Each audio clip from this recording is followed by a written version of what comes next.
A crise climática é anunciada pelos povos originários desde sempre. Foi o que disse o líder indígena Ailton Krenak ao site Conectas, reforçando o antigo alerta dos povos originários para as consequências das ações do homem. Da extração do ouro e da madeira à caça predatória, sempre desrespeitando a natureza com o seu progresso desenfreado. Agora, mais uma vez, estamos vivenciando os tristes resultados dessas ações com as enchentes que atingem o Rio Grande do Sul. Entre os afetados, 8.000 famílias indígenas de povoados espalhados pelo estado. Durante a 20ª edição do acampamento Terra Livre, que foi realizado em Brasília em abril desse ano, a líder indígena Elisa Pancararu denunciou a injustiça sofrida pelos povos originários e as consequências das ações do homem.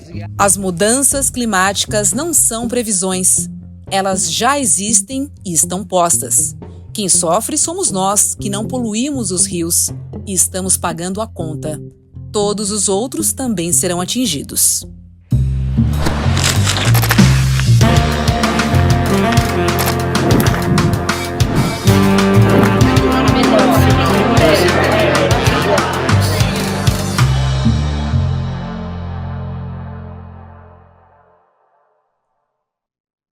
Olá, seja muito bem-vindo, bem-vinda e bem-vinde. Eu sou a Roberta Garcia e este é o videocast em detalhes. Aqui sempre com um convidado, nós vamos mergulhar e analisar uma temática do dia. Hoje eu converso com o militante indígena Daniel Munduruku, que também é escritor, professor e ator. E a gente vai analisar a crise climática que afeta o sul do Brasil. Bom dia, Daniel. É um prazer receber você aqui. E eu te pergunto, como as comunidades indígenas percebem e interpretam as enchentes e alagamentos no Rio Grande do Sul à luz das mudanças climáticas? Olha, primeiro eu queria dizer que é uma alegria, um prazer participar aqui desse programa. Sempre uma alegria, o ICL sempre nos trazendo boas novas e isso é sempre muito, muito importante. Eu me sinto honrado de fazer parte aí, então, desse projeto maravilhoso. Olha, eu diria que, do ponto de vista dos povos indígenas, se a gente fosse pegar simplesmente a ferro e fogo, fazer uma interpretação desses fenômenos naturais, eu diria que a natureza ela está num processo de renovação, né, de atualização de si mesma. Não é? A natureza ela tem assim uma fonte vital que passa muito pelo movimento permanente das suas renovações. Então, eu diria que hoje o que a gente observa ao perceber essa movimentação da natureza e do jeito como ela está efetivamente se movimentando, diríamos que isso é algo mais ou menos já esperado, já previsto que poderia acontecer. Por outro lado, quando a gente coloca isso sob a perspectiva da aceleração que está sendo feita pela intervenção humana no meio ambiente, a gente começa a ver que essa mudança climática que está ocorrendo no mundo, ela é também ela é proporcional à própria interferência do humano que não se concebe parte da natureza. Como ele tem atuado para mudar efetivamente o seu lugar na natureza, ele acaba influenciando, mudando, transformando o fluxo natural da natureza. Portanto, para os povos indígenas, eu diria, a gente olha com preocupação, porque, afinal de contas, é uma calamidade, mas, ao mesmo tempo, a gente percebe que como parte da natureza que a gente se percebe, a gente vê disso como uma forma de mudança efetiva, né, que a natureza está vivenciando, mas uma mudança que está dentro daquilo que, para nós, já é mais ou menos o esperado que aconteça. E Daniel, de acordo com o seu pensamento, então, as mudanças climáticas não seriam previsões? e muito mais uma consequência, né? Exatamente. Eu diria até que previsões. Veja bem, como é que acontece uma profecia? Eu fico aqui imaginando como é que acontece uma profecia, né? Como alguém pode antever o futuro? A gente antevê o futuro na medida em que a gente é capaz de observar os acontecimentos, aquilo que ocorreu no passado, né? E como esse passado ele está influenciando o nosso presente, o nosso agora. Então, aquele que olha para frente ou que consegue vislumbrar de uma certa maneira o que vai acontecer, ele na verdade está baseado o seu olhar na observação do movimento da própria natureza. Portanto, a gente sabe que a natureza não dá saltos. A natureza ela segue um fluxo, não é? E se esse fluxo existe uma interferência nesse fluxo, é natural ou previsível de que daqui a algum tempo ela volte de uma maneira tal que acabe influenciando o processo natural das coisas. Então, é consequência, sim, de um descuido que o ser humano está tendo, né? E a sua incapacidade de fazer fluir a sua existência dentro desse contexto da própria natureza. Olha, aproximadamente 1.300 famílias de comunidades tradicionais de matriz africana estão ilhadas, né? Sem acesso à água, alimentos e também energia. Daniel, é inquestionável que os mais expostos e mais vulneráveis são aqueles que moram nos campos e nas periferias, né? Sem dúvida nenhuma. As pessoas que dependem, inclusive, mais da natureza, que estão no campo, que estão nas aldeias, que estão nos quilombos, elas são as mais atingidas por esse fluxo tão grande de água que está acontecendo, essa mudança efetivamente climática, não é? Isso se dá justamente porque a gente deixou passar, a gente deixa passar isso, ou naturaliza muito a intervenção humana na busca por um progresso desenfreado, por uma vida que não se sustenta, porque retira mais da natureza do que ela pode oferecer. É claro que quando acontece esse tipo de evento climático, ele naturalmente vai atingir especialmente aqueles grupos humanos que estão mais próximos à própria natureza. Então, a natureza ela não escolhe vítimas, né? A natureza ela não escolhe quem ela vai atingir, né? Quando o fenômeno acontece, ela vai para cima de todos. E, obviamente, aqueles que estão ou muito próximos do acontecimento, ou aqueles que estão mais distantes, e que têm menos defesa, que têm menos tempo de se socorrer, de fugir efetivamente, eles acabam sendo os mais atingidos, não é? Então, novamente, a natureza ela está cumprindo o seu papel, né? Nós humanos é que estamos interferindo nessa natureza e portanto, não temos como controlar esses eventos. Óbvio que há como a gente tentar minimizar, como tentar fazer uma proteção, né, para que quando o fenômeno acontecer ele não seja tão duro para todo mundo, né? Mas certamente do jeito que estamos, do jeito que as coisas estão acontecendo, não haverá futuro possível, né? Nós estamos de fato destruindo a nossa própria casa. Isso é uma interferência direta na natureza e, portanto, vai trazer consequências imediatas, como já estão trazendo. Esse que nós estamos vendo no Rio Grande do Sul é algo que já estava previsto, né? Já é algo previsível. Aquilo que aconteceu na Bahia ano passado já é algo que está previsto, ou algo que dá para minimizar caso venha a acontecer de novo. Não é? O que aconteceu na Amazônia um tempo atrás, em que os rios secaram completamente ou quase completamente, tudo isso é consequência, efetivamente, de um descuido que os humanos estão tendo com a natureza. Agora, quando a gente fala em povos originários do Rio Grande do Sul, a gente está falando de quantas comunidades aproximadamente? De quantas pessoas, hein?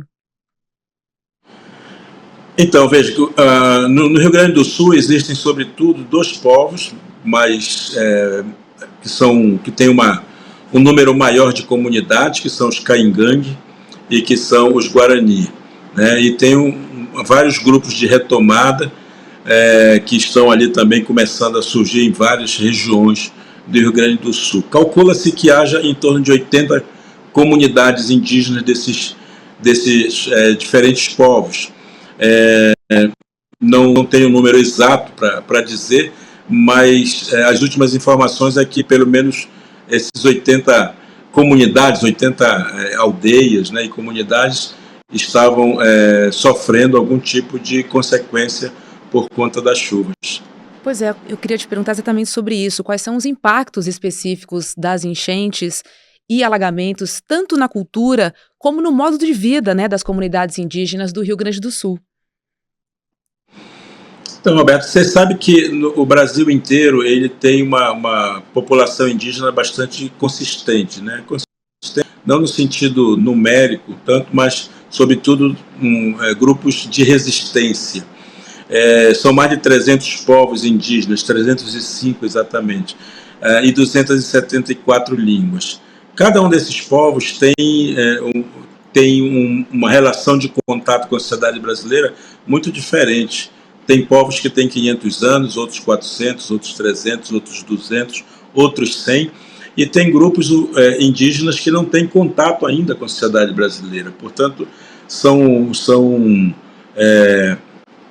situações diferentes, situações de contato diferentes, que dificultam, de uma certa forma, a gente conhecer todas as demandas dessas populações, assim como todos os problemas e soluções que elas também acabam descobrindo, né, para essas demandas e para as suas necessidades. E quando a gente fala do Rio Grande do Sul, e esses 300 povos estão presentes em todos os estados brasileiros, sem nenhuma exceção, né? E o Rio Grande do Sul, ele tem sido os povos que ali habitam, que habitavam anteriormente, que eram outros tantos grupos, né, restando os Caingangue e os Guarani hoje.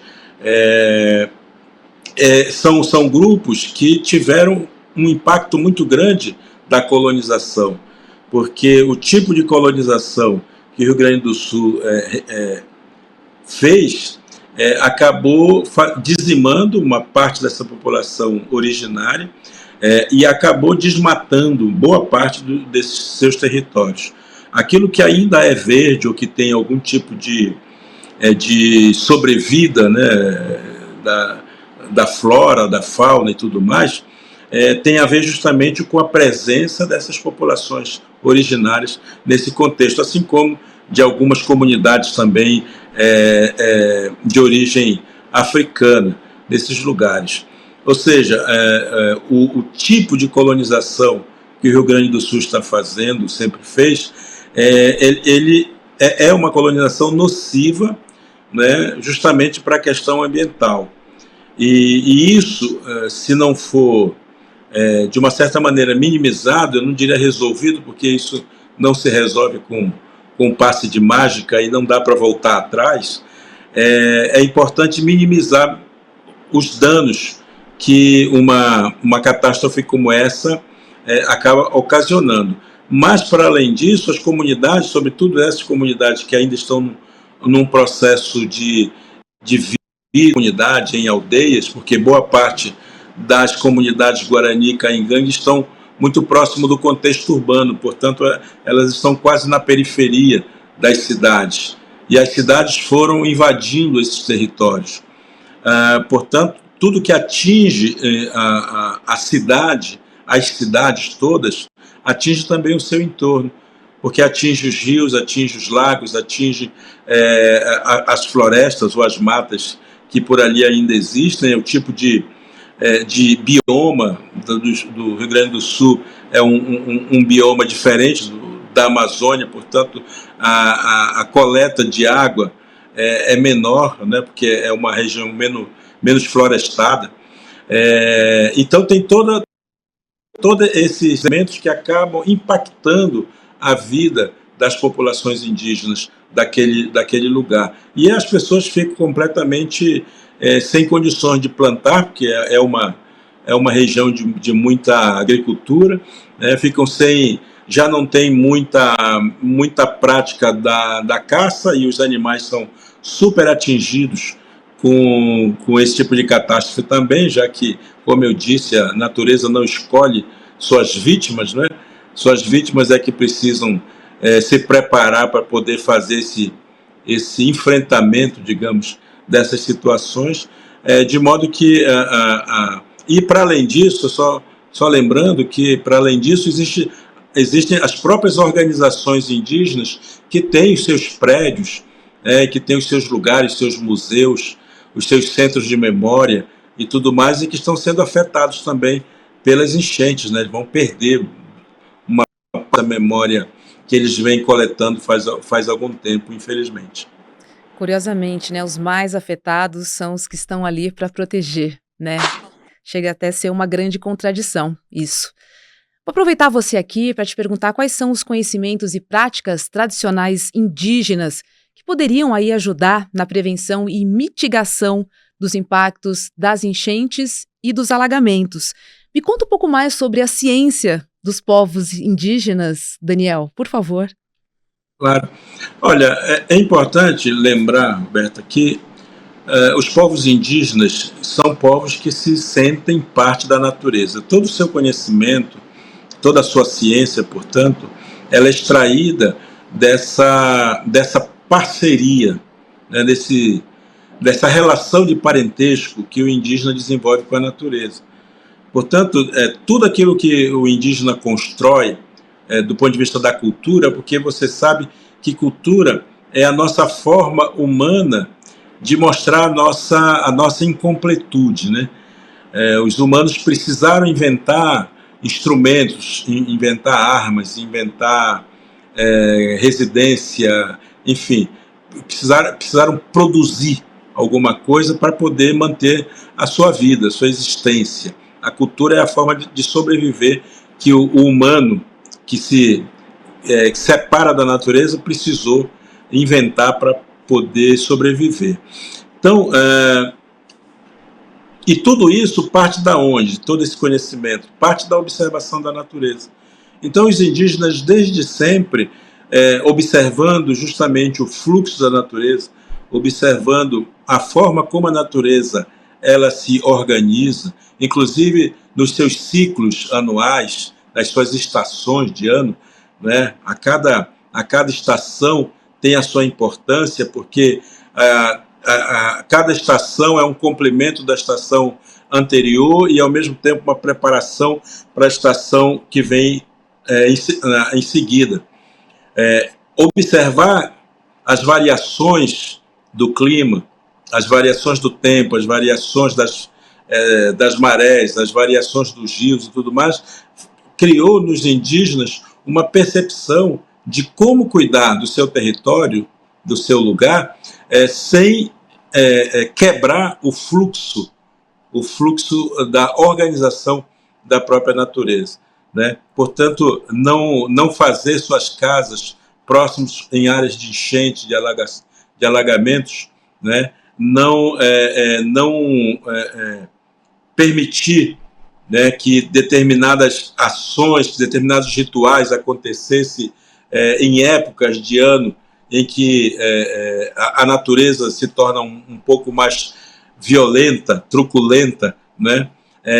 Foi criando uma ciência, um modo de operar, né, a natureza, e os indígenas poderem viver isso, e sobretudo seguindo mesmo essa dinâmica, né?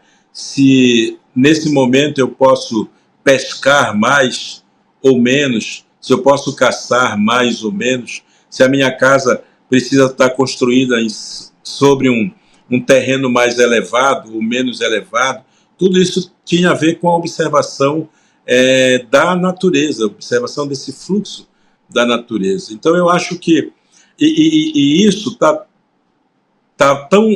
tão presente nos indígenas que não precisava escrever, não precisava ficar criando livros para dizer a respeito da necessidade de a gente olhar a natureza e ver como ela se organiza efetivamente e para a gente ir se organizando dentro da organização dela. Então, isso acaba virando, de fato, um modo de transmissão oral, né, para que as novas gerações elas vão conseguindo manter a sabedoria dos antigos, né, e, ao mesmo tempo, acompanhando essas mudanças. Porque o que acontece na natureza é uma constante evolução, né? Usar um termo aqui um tanto delicado, mas serve para dizer que essa atualização que a natureza vai passando, por conta da influência humana, mesmo por conta da influência dos povos indígenas, em alguns momentos, tudo isso vai ajudando os próprios indígenas a se atualizarem também e a criar novas respostas para essas demandas e para essas necessidades que a própria natureza vai tendo. Então, quando eu vejo uma calamidade dessa acontecendo e o volume das águas rolando, circulando em ruas, em avenidas, em córregos, inundando todo mundo, eu fico imaginando justamente qual o caminho que a natureza está fazendo, né? Para onde ela quer ir, para onde ela quer chegar, e como isso que nós construímos, que nós produzimos, chamado de cultura, que são os prédios, as casas, as pontes e tudo mais, como é que isso acaba sendo um empecilho para que ela chegue aonde ela precisa chegar, aonde as águas precisam chegar, né? E no meio do caminho, ao invés de ter um caminho fluido para que ela corra, nós humanos acabamos construindo coisas nesse lugar. Então, quando a natureza fica enraivecida, ela põe tudo para o chão, né? Ela leva tudo consigo mesmo, porque, no final das contas, seria preciso criar um corredor para que a água escoasse, né? E ela seguisse seu caminho, seu fluxo. Se não se faz isso, que as consequências ficam mais graves e fica mais intensa, infelizmente. É a natureza dando o seu recado, né? Até porque muitos produtos são extraídos das florestas também, e ao mesmo tempo, Daniel, os povos originários têm perdido os seus territórios. E aí se perde território, a biodiversidade e a própria preservação do meio ambiente. Daniel, na realidade sociopolítica que temos hoje, infelizmente é muito reduzido o papel das comunidades indígenas na conservação e preservação dos recursos hídricos diante das mudanças climáticas, né? Os povos originários precisam ser ouvidos pelos governantes, pelas entidades, mas o que a gente percebe hoje na realidade que se apresenta para o Brasil, ela é inversa, né? Porque reduz território e a gente não ouve quem faz parte dela. Olha, o que acontece de verdade é que as nossas vozes originárias não fazem nenhum sentido para essa gente. O que elas estão acostumadas é ouvir o som das moedas caindo, sabe, nos cofres e tudo mais.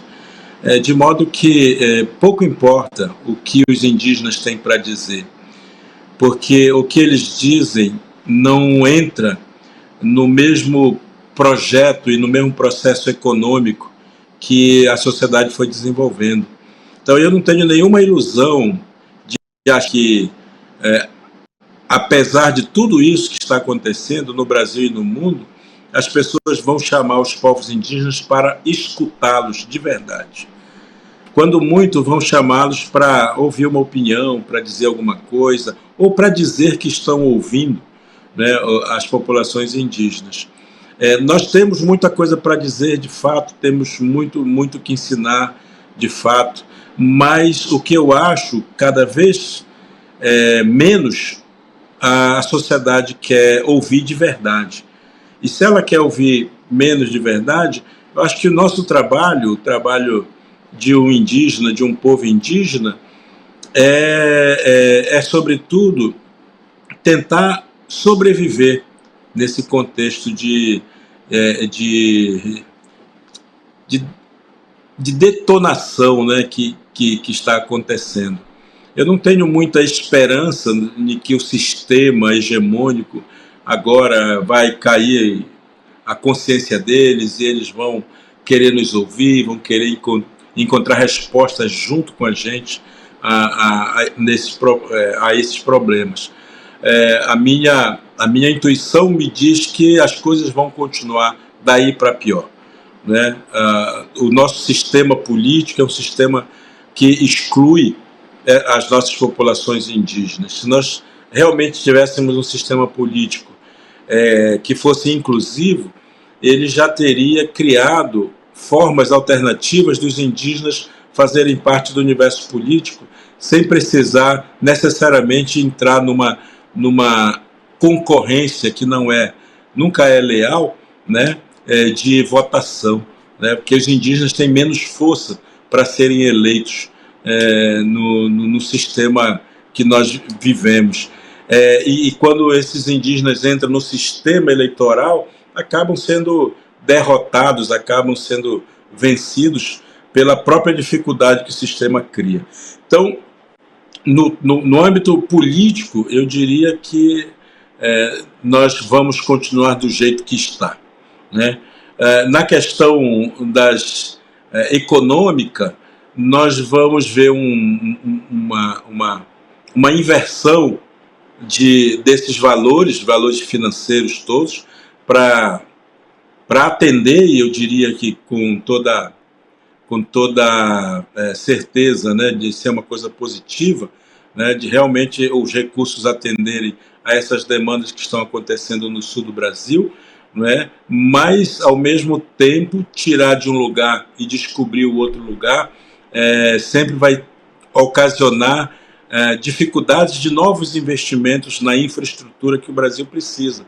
Porque aqui, efetivamente, nós estamos falando de repensar o Brasil, repensar as políticas de infraestrutura no Brasil, repensar o tipo de país que nós queremos, né? E um país que seja um lugar para todas as pessoas e todas as culturas que aqui estão.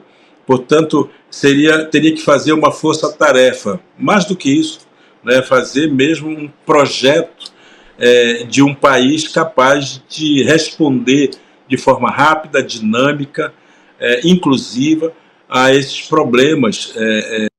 Nós estamos, eu sempre acreditei, continuo acreditando, que o Brasil tem uma vocação danada para ser feliz, sabe? E essa vocação está, sobretudo, presente na nossa diversidade cultural, na nossa diversidade linguística, na nossa capacidade intelectual, na nossa inventividade, né? Tudo isso está aqui, está presente aqui, mas, infelizmente, né, o que nós vemos é um país que aprendeu a não gostar dos seus povos originários, né, e que, portanto, sempre os colocou isolados das questões vitais para o Brasil. E eu quero acreditar que, para a gente fazer esse caminho de volta, né, essa busca de realização do nosso país como um todo, nós precisamos também voltar a ouvir as populações indígenas. Voltar a ouvir não é bem o jeito certo de falar, porque, na verdade, nós nunca ouvimos. Então, não podemos voltar a fazer o que nós não fizemos ainda. Precisamos, agora, nesse momento, trazer essas populações que estão, muitos jovens indígenas estão preparados, qualificados, bem formados, para trabalhar várias temáticas que são importantes, além da temática ambiental, várias temáticas importantes para ajudar o Brasil a, de fato, chegar no seu caminho de felicidade. E é o Brasil perdendo, né, mais uma oportunidade de ser inclusivo e plural. Essa é a beleza do nosso país. Daniel Munduruku, foi um prazer conversar com você aqui no Em Detalhes. Tenha um ótimo dia. Muito obrigado, a alegria é minha e eu estou sempre à disposição. Tchau, tchau. E olha só, ontem tivemos o webinário 2.0 nos canais do ICL, o Investidor Mestre. Tudo o que você precisa saber para investir com segurança e rentabilidade. E olha, para quem assistiu, foi incrível! O Eduardo Moreira ensinou como construir um portfólio de investimentos seguro e rentável e contou sobre as maiores armadilhas dos bancos e muito mais. Mas se você perdeu, fica tranquilo porque dá para assistir o replay. É só acessar emdetalhesicl.com.br, mas fica ligado que é por tempo limitado, viu? Então corre, vá assistir porque, olha, tem dicas ali imperdíveis para você que quer investir, para você que já conhece, para você que não conhece, tem muita armadilha por aí. O videocast em detalhes fica por aqui. Para quem acompanha essa transmissão no YouTube, você fica agora com ICL Mercado e Investimentos com Débora Maganha e André Campedelli. E não perca, porque às 6 horas da noite tem ICL Notícias, segunda edição. Eu fico por aqui. Um ótimo dia para você. Tchau, tchau. Viva, turma! A aula que a gente deu, tudo o que você precisa saber para investir com segurança e rentabilidade, foi um sucesso e inaugurou o Investidor Mestre 2.0, assim com muito júbilo e muita alegria. E se você não participou dessa aula, que tá todo mundo falando sobre ela, você deve estar vendo nas nossas redes, eu tenho uma notícia boa para você. A gente resolveu liberar o replay da aula por um tempo bem curtinho, mas para quem não viu, poder assistir. Então clica no link que está aqui, assiste essa aula e use esses conceitos para sua vida, para sempre. Eles vão ser extremamente úteis. E essa aula é de graça, então você não tem nada a perder. Aproveita a aula e vamos embora.